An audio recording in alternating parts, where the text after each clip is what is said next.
Hello everyone. चलो आज spoken की क्लास में आ जाइए।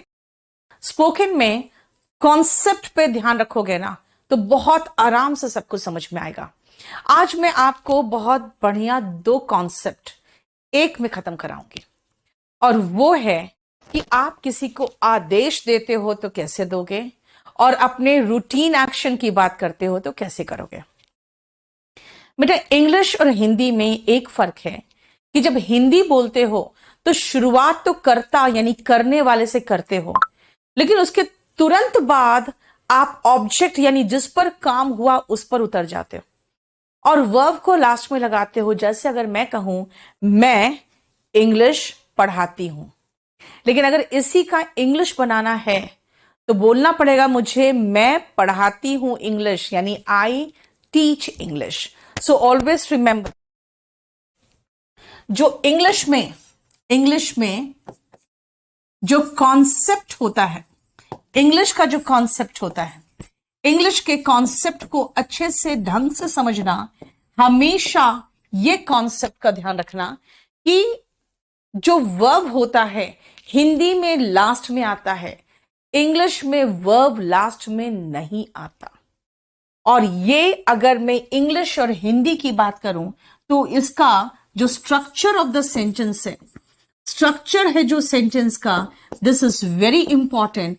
ये स्ट्रक्चर कहता है कि भाई करने वाला जो करता है यानी जो करेगा, सेंटेंस की शुरुआत उनसे होती है, उसके बाद क्रिया का एहसास होता है यानी कि वर्ब आता है, और क्रिया जिस पर हुआ यानी कि कर्म जिसको हिंदी में कहते हैं, इंग्लिश में इसको ऑब्जेक्ट कहते हैं, यानी उसके बाद ऑब्जेक्ट आता है। ठीक है, ये कॉन्सेप्ट ध्यान रखना।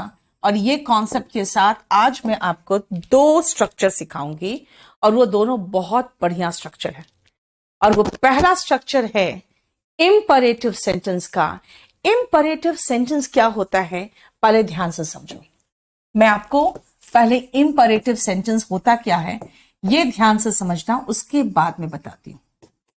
बेटा इंपरेटिव जो सेंटेंसेस होता है ना, ये ऐसे सेंटेंसेस होते हैं जो आपको ऑर्डर देगा, जाओ यहां से, ठीक से पढ़ो, काम सही तरीके से करिए, दरवाजा बंद करो, खिड़की खोल दो। ये क्या करेगा? आपको ऑर्डर देगा।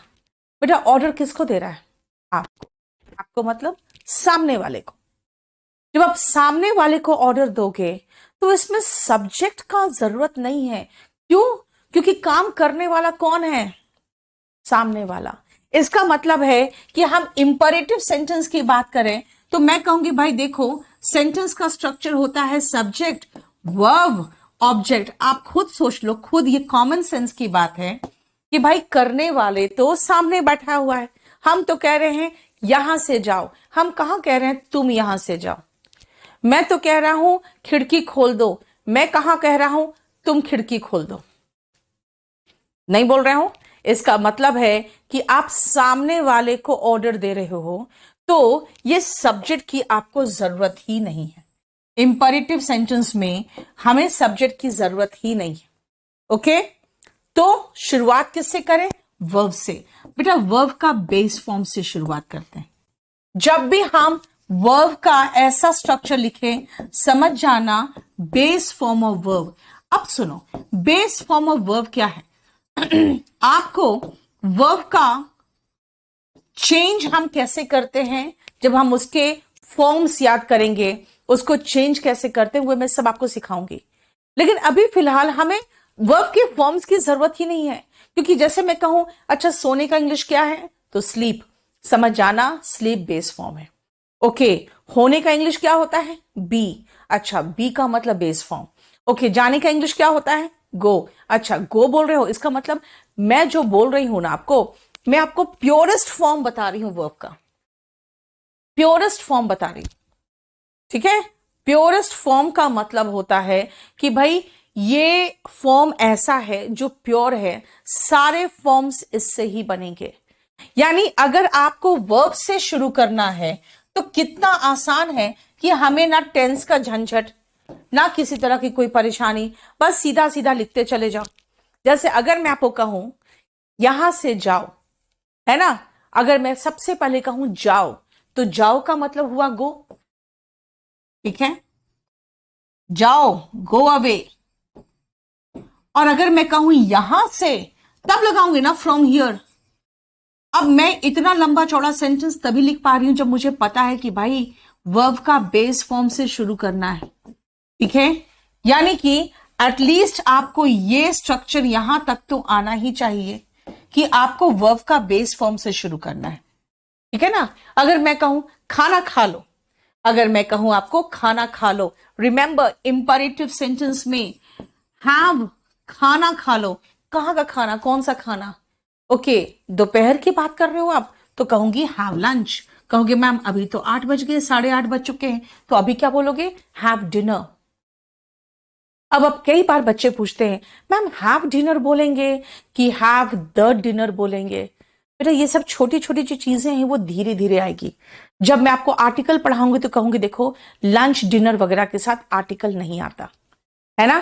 तो वो तो जानते हो क्या है, इंग्लिश जब आप पढ़ते हो ना तो आप एक गलती करते हो, आप सारा ग्रामर एक साथ सोचते हो हम पढ़ ले और सारा वोकैबुलरी एक साथ पढ़ ले, नहीं। आपको जो सेंटेंस का स्ट्रक्चर होता है इसमें सिर्फ टेंस आता है, पैसिव वॉइस आता है, मॉडल्स आता है, ठीक है, और यही use of verb, simple present, simple past, ये सब आता है, और ये इंपरेटिव सेंटेंस आता है। अगर आप जो लिखते हो उसमें गलती करते हो, उसको सुधारने के लिए हम noun, pronoun, adjective, adverb, conjunction, article, preposition वो सब पढ़ाते हैं। तो वो सब आपको सिर्फ सेंटेंस को सही करने में हेल्प करता है, सेंटेंस का स्ट्रक्चर बनाना नहीं में हेल्प नहीं करता। इसलिए अगर मैं कहूं खाना खा लो तो हैव लंच, हैव डिनर। कुछ लोग कहते हैं मैम ईट फूड। बेटा आपको सही वर्ब की पहचान भी होनी चाहिए। खाने के लिए सबसे बेस्ट, जो बेस्ट वर्ब होता है, सबसे अच्छा वर्ब वो हैव होता है।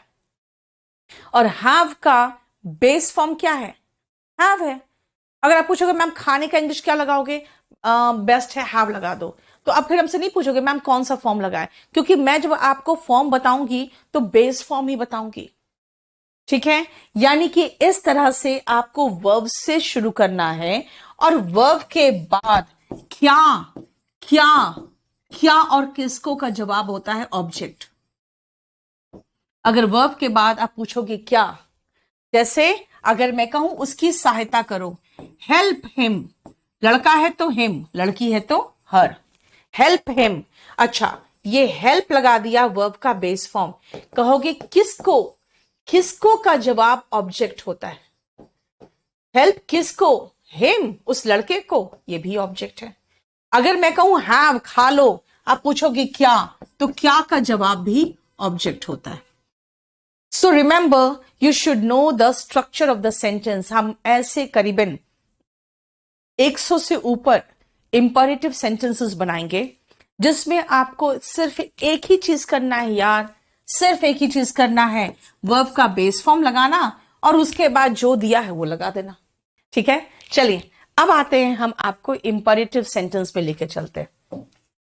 देखो इंपरेटिव सेंटेंस में मैं आपको एक सेकेंड बेटा,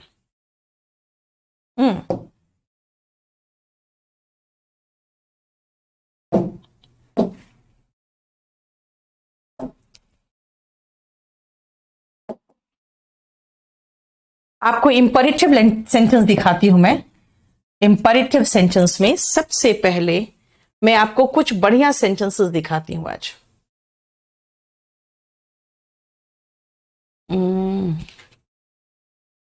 मैं पहले सबसे छोटे छोटे सेंटेंसेस दिखाऊंगी आपको।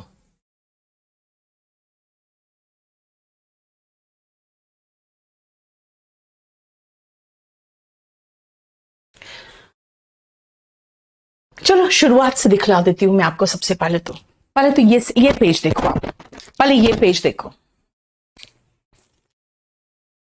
पहले तो आप ये पेज देखो।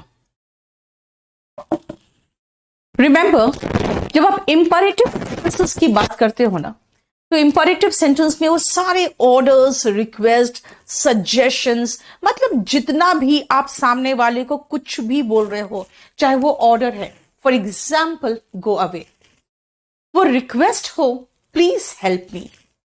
अगर कोई सजेशन हो, जैसे वर्क हार्ड, किसी तरह का उपदेश, बेटा सजेशन और एडवाइस में ये डिफरेंस होता है कि एडवाइस थोड़ा सा स्ट्रांग होता है ना, थोड़ा सीरियस होता है, और सजेशन तो बस ऐसे ही सलाह दे दिए, है ना। देखो वर्क हार्ड सजेशन, लेकिन अगर डॉक्टर आपको एडवाइस देगा तो take the medicine on time, समय पर दवा लीजिए। ऑन टाइम का मतलब होता है एग्जैक्ट समय पर, 8 बजे की दवा 8 बजे लेनी है आपको। एंड प्रोहिबिशन का मतलब मना करना, यानी डोंट गो देयर। यानी अगर आप स्ट्रक्चर की बात करोगे कि सेंटेंस का स्ट्रक्चर कैसा होता है, रिमेंबर इंपरेटिव सेंटेंस वर्ब के बेस फॉर्म से शुरू होता है, उसके बाद ऑब्जेक्ट लगता है। मतलब अभी मैंने कहा था हैव लंच, हैव लंच। अगर मान लो मैं कहूंगी कि भाई मोटापा बढ़ रहा है आपका, आप दोपहर का खाना छोड़ दो, या मैं कहूं आप दोपहर का नहीं रात का खाना छोड़ दो, तो मैं कहूंगी डोंट हैव डिनर। देखो नेगेटिव है, डू नॉट का short form don't have dinner. लेकिन अगर ऑब्जेक्ट ही नहीं है तो कोई बात नहीं, जैसे अभी कहा था मैंने जाओ, गो अवे। एडवर्ब होता है अवे, अवे मतलब adverb of place, go away. This means remember verb के बेस फॉर्म से शुरू करोगे और उसके बाद नेगेटिव सेंटेंस की बात करोगे तो डू नॉट से शुरू करोगे। जैसे प्रोहिबिशन, वहां मत जाना, डोंट गो देयर। देखो कोई प्रॉब्लम यहां तक। नाउ सी, सबसे पहले अगर मैं फर्स्ट सेंटेंस लूं तो जानते हो ये एग्जामिनेशन पॉइंट ऑफ व्यू से भी एग्जाम का क्वेश्चन आया हुआ है। बेटा स्टैंड एंड स्टैंड अप में डिफरेंस है। अगर मैं खड़ी हूं तो आई एम स्टैंडिंग, लेकिन अगर तुम बैठे हो, मैं कहूंगी खड़े हो जाओ, तो कहूंगी प्लीज स्टैंड अप। रिमेंबर जब मैं कुछ बोलूं तो आप कोशिश करना मेरी नकल करने की। भाषा आप नकल करके सीखते हो।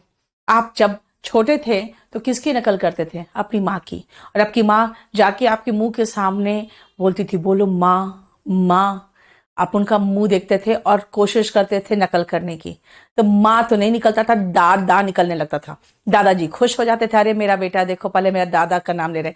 बच्चे बोल नहीं पाते हैं ना, तो वो खाली मुंह देखते हैं और वो समझते हैं कि अच्छा मुझे वैसे बोलना है।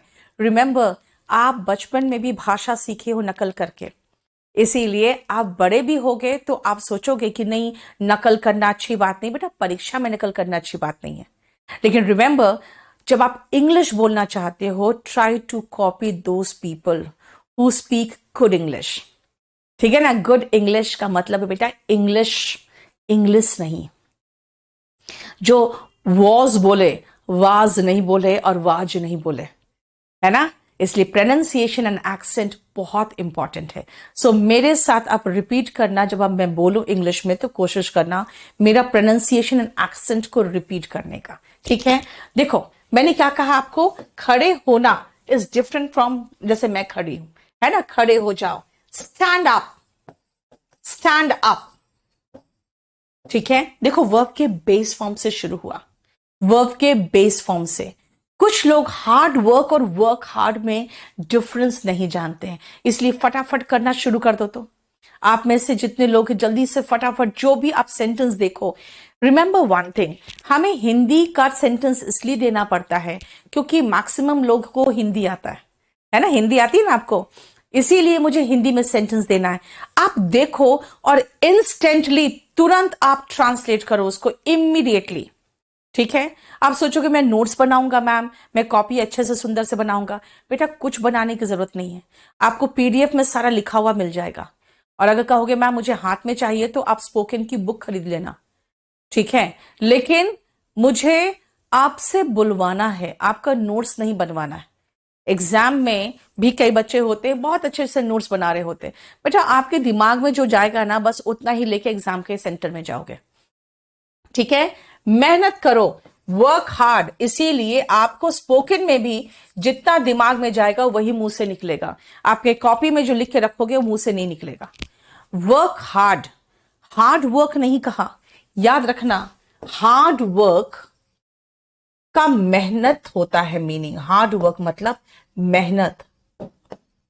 लेकिन मुझे जब वर्ब पहले लगाऊंगी, मैं वर्ब का बेस फॉर्म पहले लगा और उसके बाद हार्ड, यानी कि ये एडवर्ब है, कैसे वर्क करूं मैं? मेहनत से। वर्क हार्ड मतलब काम करो मेहनत से। देखो अब ये सब जो वर्ड्स होते हैं ना बेटा, बिछाना एंड ऑल, वो एग्जैक्ट नहीं लगाते। अगर कहोगे मैम बिछाने का इंग्लिश क्या है, मैं कहूंगी बिछाने का इंग्लिश स्प्रेड होता है, स्प्रेड। लेकिन यहां पर बिछाने का इंग्लिश स्प्रेड नहीं होगा, यहां बिछाने का इंग्लिश होगा मेक, मेक द बेड। बिछाने का इंग्लिश मेक होगा। टेबल साफ कर दो, यानी हमें ले द बेड, देखो लगा दिया, ले लगा दिया, ले नहीं बेटा, टेबल साफ करो। सबसे पहले आप हिंदी में देखो, हिंदी में लास्ट में वर्ब आ रहा है, आपको लास्ट में वर्ब आ रहा है। खड़े हो जाओ तो खैर ठीक है, लास्ट में वर्ब आ रहा है, लेकिन यहां पर वर्ब से शुरुआत कर रहे हो, इसलिए याद रखना वर्ब हिंदी में लास्ट में आता है, इंग्लिश में आगे आ जाता है। क्लीन द टेबल, ठीक है। देखो यहां पे टेबल पहले आ रहा है लेकिन इंग्लिश में बाद में जाएगा। झाड़ू लगा दो, ये हुआ आपको क्या, स्वीप। स्वीप का मतलब होता है झाड़ू लगाना, लेकिन अगर आप खाली कहोगे मैम झाड़ू को क्या कहते हैं, तो बेटा झाड़ू जो होता है उसको ब्रूम कहते हैं, ठीक है। फिर फाइन, सी स्वीप क्या, द लॉन। स्वीप क्या, द फ्लोर, यानी कि फर्श पे झाड़ू लगा दो। सो रिमेंबर आपको वर्ब से शुरू करना है और हिंदी में वर्ब आपको बाद में दिख रहा है, ये स्ट्रक्चर आपको आना चाहिए। You must know that a sentence starts with what? Verb, base form of verb if the sentence is imperative sentence. And remember, spoken English में always remember accent and pronunciation matter a lot. So when you speak, you must have good accent. So remember, जब मैं बोलूं, आप अपने घर पे हो या कहीं पर भी हो, सबसे पहले साथ में बोलना सीखो। और कई लोग कहते हैं मैम शर्म आती है या हम बोल नहीं पाते, हम लिख लेते हैं, हम देख के पढ़ के समझ लेते हैं, बोल नहीं पाते। बेटा आपने, इसका मतलब मेहनत तो किया है इंग्लिश में। अगर आप पढ़ के समझ लेते हो इसका मतलब है आपने अपना दिमाग और आइज को ट्रेन किया। हम सुन के समझ लेते हैं यानी कान को ट्रेन किया। बोल नहीं पाते हैं, उसका रीजन क्या है, आप इसको ट्रेन ही नहीं कर रहे हो, है ना, क्योंकि शर्म है, हया है, भाई गलती हो गया तो क्या होगा। एसएसबी इंटरव्यू बेटा इंग्लिश नहीं आएगी ना तो वहां पे कुछ नहीं बोलेगा, बस खाली निकाल देगा, बता रही हूं मैं। चलो तो मेरे साथ रिपीट करो, stand up, work hard, work, work बोलना, work, make the bed, clean the table and sweep the lawn. ठीक है बेटा, कितना उसको गोल करना याद रखना, FOUR। मैं 3-4 वर्ड को बताती हूं आपको, FOR एंड FAR प्रोनाउंसिएशन अलग है। Four, for and far, four, for, four, for and far, ठीक है। चलिए अब जरा फटाफट करो तो।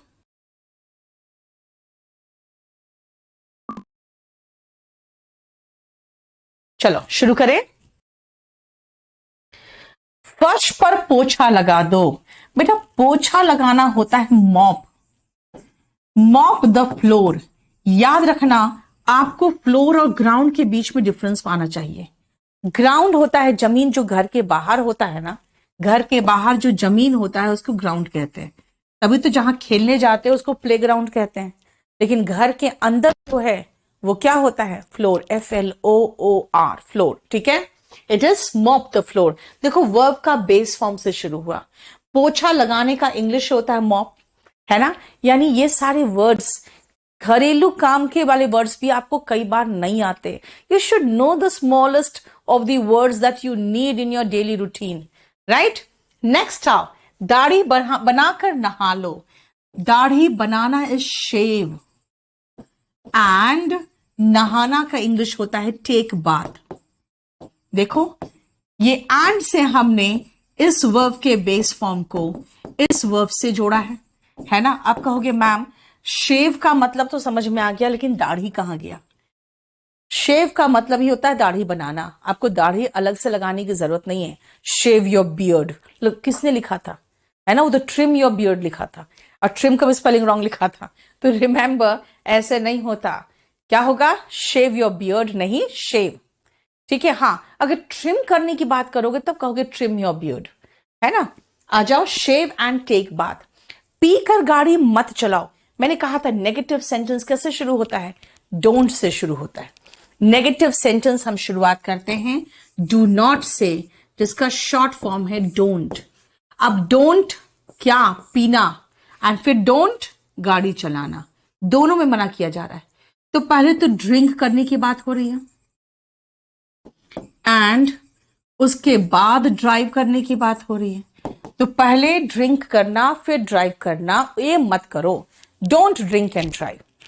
रिमेंबर, अगेन पूछोगे मैम ड्रिंक का मतलब तो पीना है, यहां पे शराब पीने की बात है, तो शराब कहां है बेटा, हिंदी में भी तो शराब नहीं लिखा है, खाली ड्रिंक का मतलब ही होता है शराब पीना। और कहोगे गाड़ी चलाने का मतलब होता है ड्राइव, तो कार कुछ तो लिखना चाहिए था बेटा। टू व्हीलर्स जो होते हैं ना, उसको हम राइड करते हैं, चाहे वो बाईसाइकिल हो या वो बाइक हो, है ना।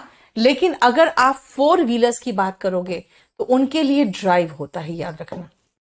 इसीलिए ड्राइव के बाद मुझे अगर कोई स्पेशल कार का नाम लिख दोगे, हीरो होंडा अगर कहोगे, तो मैं कहूंगी कि अच्छा बुलेट, हीरो होंडा नहीं, तो he is riding his bullet, तब चलेगा। अगर मैं कहूंगी कार में, भाई मैं स्पेशली बात कर रही हूं कि वो जो उसके पास गाड़ी थी, है ना, यानी कि अगर मैं कहूं मर्सिडीज गाड़ी की बात हो रही है, तब मैं कहूंगी वॉज ड्राइविंग हिज मर्सिडीज, क्योंकि मैं उस गाड़ी को इंपॉर्टेंस दे रही हूं, उसका नाम लेना चाहती हूं। अदरवाइज अगर आपको कंपनी का या गाड़ी का नाम लेने की जरूरत नहीं है, तो राइड का मतलब ही होगा टू व्हीलर चलाना, और ड्राइव का मतलब होगा कार चलाना, यानी कि कोई फोर व्हीलर चलाना, ठीक है। देखो तो नेक्स्ट आओ, बच्चों को नहला दो। बेटा नहाने का इंग्लिश मैंने कहा है टेक बाथ, तो नहलाने का इंग्लिश होगा give bath. Give bath to the children. एक बच्चा है आपका, एक ही बेटा है, चाइल्ड लगा दो, give bath to the child. लेकिन अगर कहोगे बच्चों की बात कर रहे हैं, एक से अधिक है, तो चिल्ड्रेन होगा। चाइल्ड का प्लूरल होता है चिल्ड्रेन, ये नाउन में पढ़ोगे, ठीक है। ये बहुत बेसिक कॉन्सेप्ट से मैं चल रही हूं, ठीक है। कंघा कर लो, कोम। आप कहोगे मैम कंघा करना तो कोम होता है, जैसे आपने कहा कि गाड़ी लगाने की जरूरत नहीं है, शराब लगाने की जरूरत नहीं है, तो मैं बाल भी लगाने की जरूरत नहीं है, क्यों, क्योंकि यहां हिंदी में बाल तो लिखा नहीं है, नहीं होगा। हर जगह पे हिंदी इंग्लिश। बेटा एक बात बताती हूं, पहले तो कोम योर हेड लिखो, फिर मैं समझाती हूं आपको क्या प्रॉब्लम है। सुनो ध्यान से, ध्यान से सुनना। हिंदी और इंग्लिश में बहुत ज्यादा कनेक्शन है, इसलिए हम ट्रांसलेशन से सीख लेते हैं। अगर आप बात करोगे जापान की या चाइना की, ठीक है, तो जापानीज और चाइनीज इंग्लिश नहीं सीख पाते, इसीलिए क्योंकि उनके भाषा में और इंग्लिश में कनेक्टिविटी नहीं दिखता। हम कहते हैं अच्छा देखो हिंदी में क्या है ना, सब्जेक्ट ऑब्जेक्ट वर्ब है, और इंग्लिश में क्या है पता है, सब्जेक्ट वर्ब ऑब्जेक्ट है, तो वो समझ में आ जाता है। लेकिन अगर मैं ये कहूं कि भाई हर जगह हिंदी और हर जगह इंग्लिश एक जैसा होगा, तो नहीं होता। हिंदी में कहते हो कंघा कर लो, इंग्लिश में बोलना पड़ेगा बालों में कंघा कर लो, कोम योर हेयर। हिंदी में आप कहोगे गाड़ी चलाओ, लेकिन इंग्लिश में आपको गाड़ी चलाने के लिए अगर आपको गाड़ी लगाने की जरूरत नहीं है, सिर्फ ड्राइव से काम चल जाएगा, राइट। इसीलिए हर जगह कनेक्शन नहीं हो सकता, हर जगह को एक दूसरे के साथ आप कनेक्ट करके नहीं दिखा सकते हो। Come to the next one, that is, चलो नेक्स्ट के पहले आ जाओ, पहले मैं आपको इस पेज को कहूंगी, पहले अच्छे से मेरे साथ आप रिपीट करिए और प्रोनाउंसिएशन अपना सुधारिए। प्रोनाउंसिएशन सुधारना बहुत जरूरी है, ठीक है।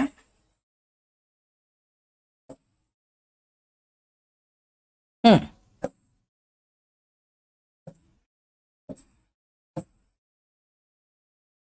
आजा।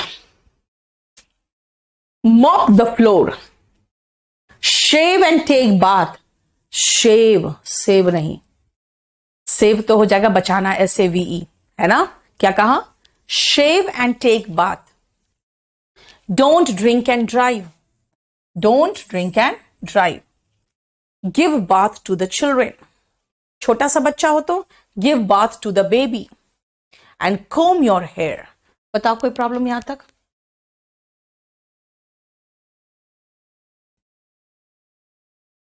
चलो, ये बुक स्पोकन इंग्लिश का बुक है। जो लोगों को PDF से नहीं पढ़ना, उनका कहना है कि भाई मुझे हाथ में कुछ चाहिए, जो आप पढ़ा रहे हो वो पूरा कंप्लीट बुक में चाहिए, तो ये स्पोकन इंग्लिश का बुक आप ले सकते हो, ठीक है। और जो ग्रामर वगैरह पढ़ रहे हो, पहले वो वॉल्यूम 1 पढ़िए, वॉल्यूम 1 के बाद क्लास नोट्स लेना, ठीक है। चलो जल्दी फटाफट करो तो, नेक्स्ट पेज।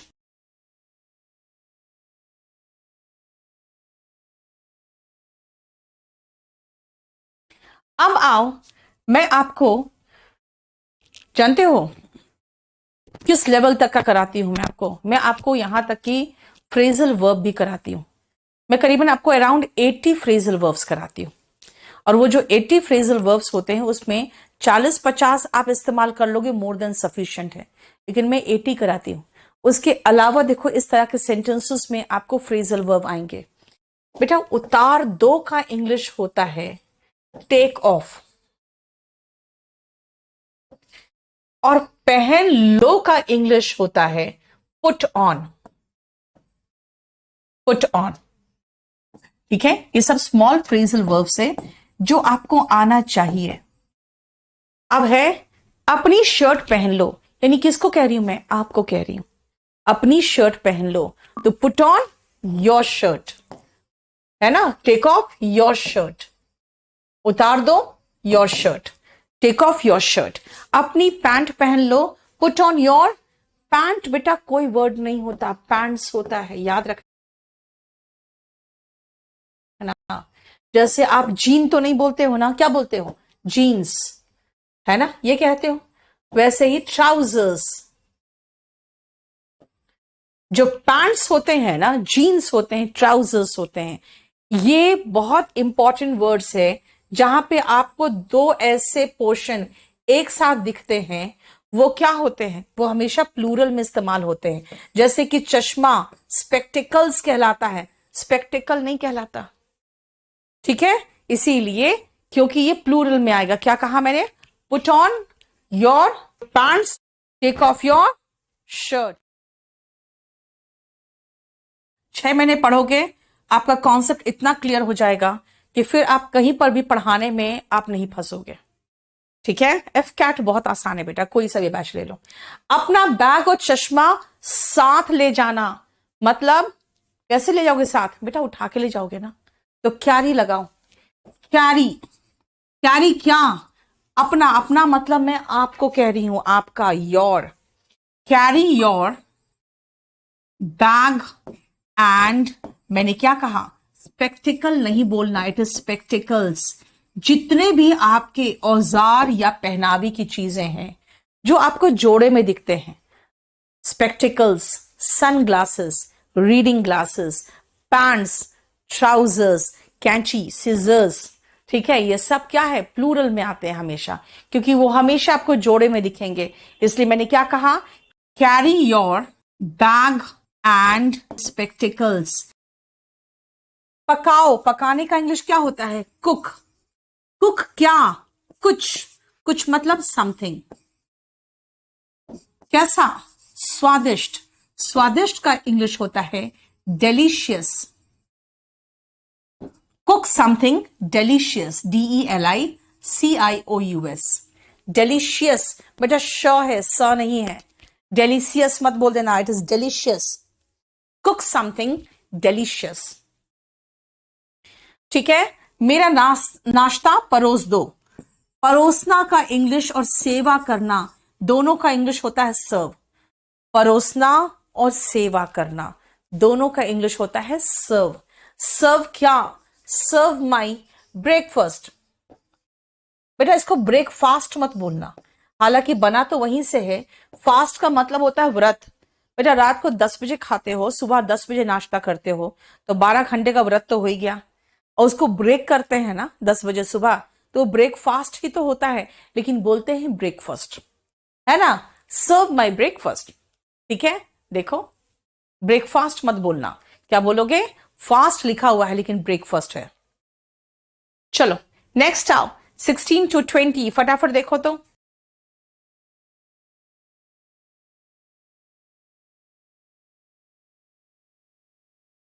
तैयार हो जाओ, होना का इंग्लिश यहां पे होगा गेट, गेट रेडी। कुछ लोग ये भी कहते हैं मैम होना का इंग्लिश तो आपने बी पढ़ाया है, तो बी रेडी लगा दे, चलेगा बी रेडी। लेकिन एक प्रॉब्लम है, जानते हो, हर जगह पे हर वर्ब फिट नहीं होता। कुछ ऐसे वर्ब्स होते हैं जो पर्टिकुलर केस में आते हैं, जैसे होना के लिए बी है लेकिन रेडी होना के लिए गेट रेडी है। अब मैं कह रही हूं गेट रेडी, तो यानी गेट और रेडी, लेकिन गेट आपको नहीं कह रही हूं, मैं कह रही हूं सब कुछ रेडी कर लो। तो get everything, get everything ready, यानी सब कुछ रेडी कर लो, गेट एवरीथिंग रेडी। देखो, सब कुछ तैयार कर लो, गेट एवरीथिंग रेडी, ठीक है।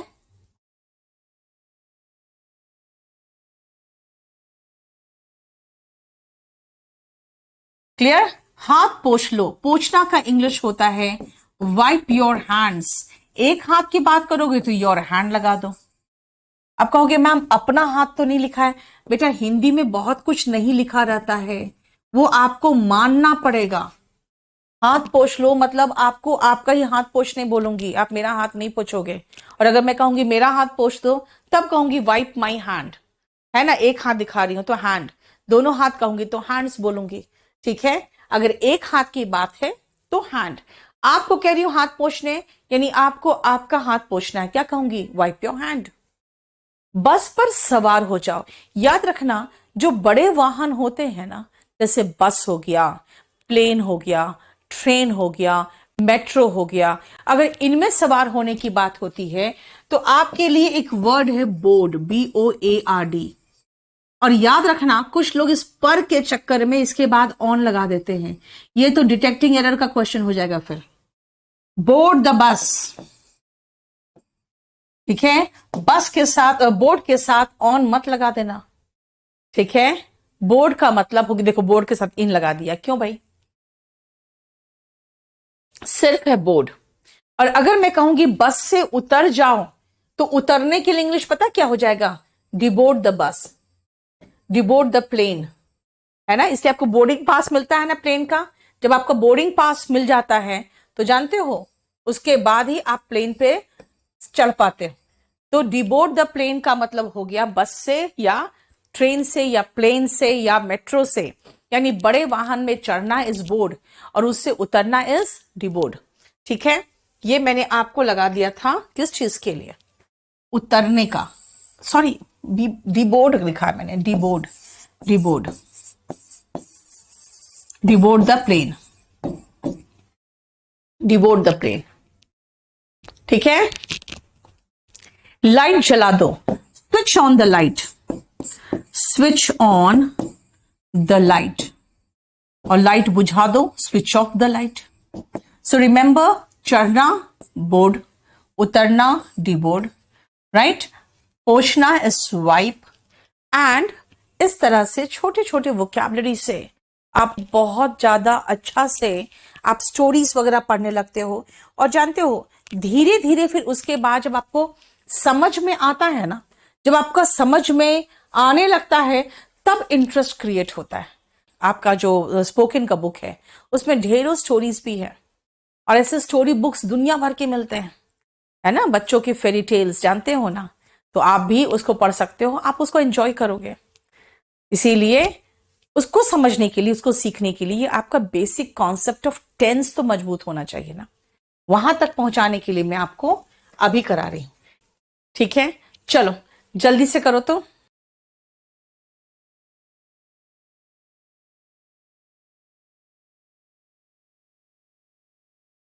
आ जाओ।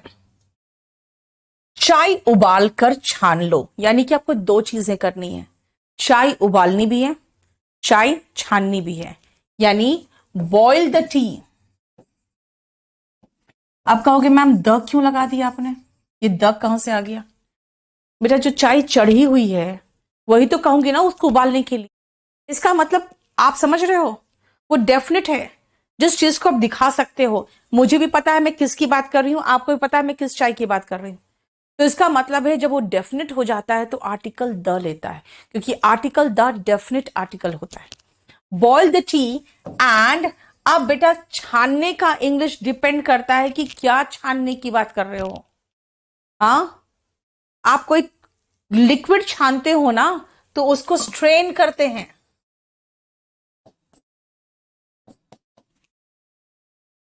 ठीक है? इसीलिए टी स्ट्रेनर कहलाता है। वो जो चाय छन्नी होती है उसको टी स्ट्रेनर कहते हैं, ठीक है? Boil the tea and strain it, boil the tea and strain. अब इट क्यों लगा, अब सुनो ध्यान से। एक नॉन लिविंग चीज है और सिंगुलर है। ये क्या है, ये नॉन लिविंग है यानी जीवित तो नहीं है, और नॉन लिविंग है और एक है मतलब अनकाउंटेबल है, इसकी काउंटिंग नहीं हो सकती। नॉन लिविंग चीज के लिए अगर प्रोनाउन लगाना है तो इट लगाना, क्योंकि टी का रिपीटेशन नहीं होता। संज्ञा के रिपीटेशन से बचने के लिए पूरा पूरा चैप्टर प्रोनाउन बना है। तो इसीलिए इट कब लगाओगे, जब कोई नॉन लिविंग चीज होगा। तो अगर कोई लड़की को रिप्लेस करना है तो यहां पर होता तो हर लगा देते हैं, लड़का को रिप्लेस करना होता तो हिम लगा देते हैं, लेकिन यहां पर तो टी है ना? मेरे बालों की चोटी बना दो। बेटा चोटी का इंग्लिश होता है PLAIT, और चोटी बनाने का भी इंग्लिश होता है PLAIT। चोटी का इंग्लिश PLAIT, चोटी बनाने का English PLAIT। Plait my hair, plait my hair, चोटी बना दो, प्लेट माई हेयर, ठीक है? मेरे बालों की चोटी बना दो, प्लेट माई हेयर। यहां पे उबालने का इंग्लिश होता है बेटा बॉयल, बॉयल द मिल्क। बांधने का होता है टाई, टाई माई हेयर।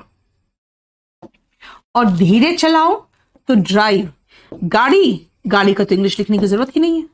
धीरे, बेटा वर्ब की विशेषता एडवर्ब बताता है, और एडवर्ब में हम सामान्यतः LY लगाते हैं। ड्राइव स्लोली, देखो बता कोई प्रॉब्लम यहां तक? चलो नेक्स्ट पेज देखो फटाफट।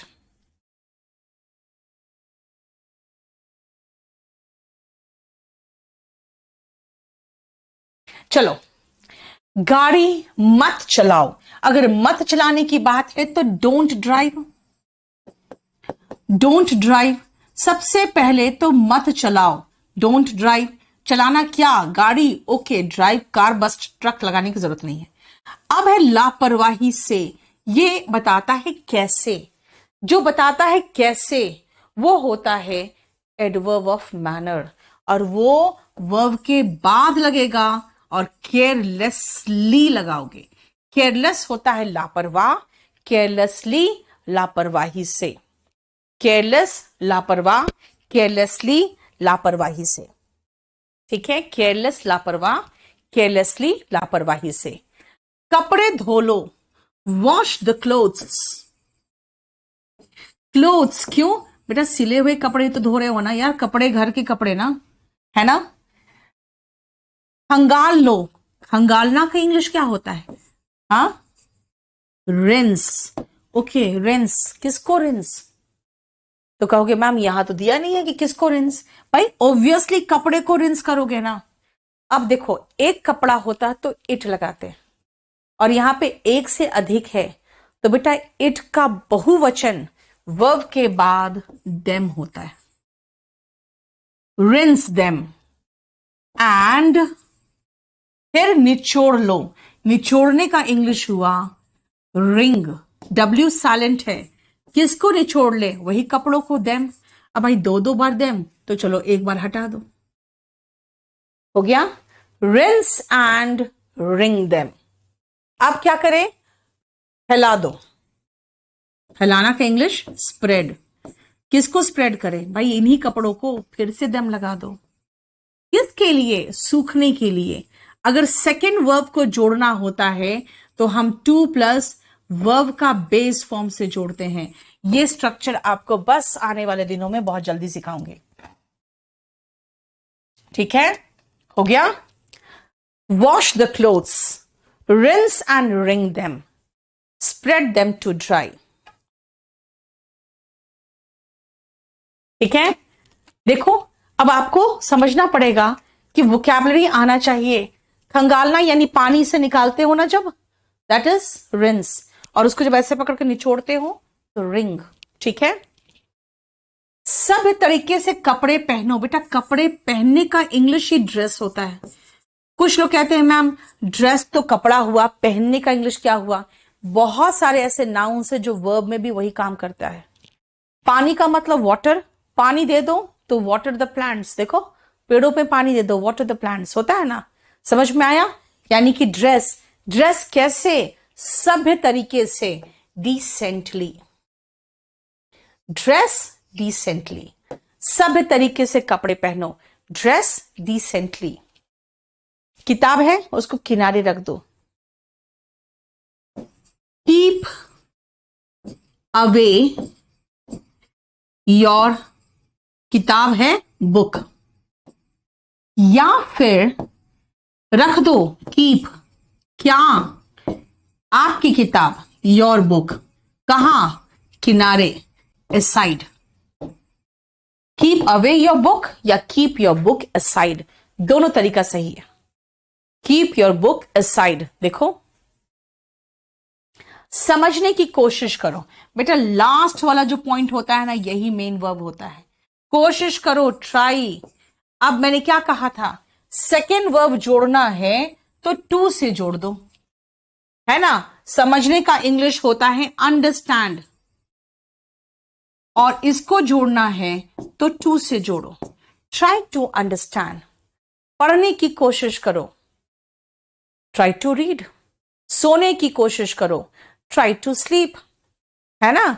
ड्राइव करने की कोशिश करो, ट्राई टू ड्राइव। यानी कि याद रखना सेकेंड वर्ब लगाना है तो फर्स्ट वर्ब से जोड़ना है तो टू प्लस वर्ब का बेस फॉर्म से जोड़ोगे। देखो हम लोगों ने आज 30 सेंटेंसेस किए हैं और आपसे मुलाकात होगी स्पोकन के सेम क्लास में। तब तक